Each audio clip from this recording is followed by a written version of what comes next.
Hey everyone, in this video I'll show you how to fix verification required on App Store.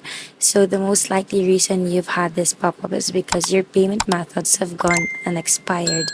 So to go and resolve the problem, what you need to do is go and update your payment method. If you have a subscription which you no longer want, you should probably cancel it before you update your payment method because you may get charged for it. If you no longer want the subscription, then cancel it. To do that, all you need to do is go and tap or open up the App Store, and then you need to go and tap on your profile picture in the top right. Tap on subscriptions. Then you can go and tap on subscription, which is about to go and renew.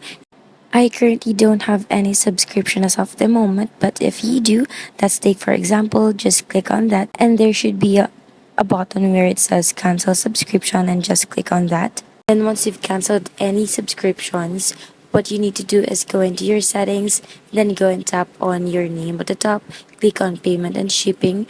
Once this page loads, you can then go and tap on add payment method. Then the verification message should stop popping up. If you guys found this useful, please leave a like, subscribe, and hit the notification bell. Thank you guys for watching.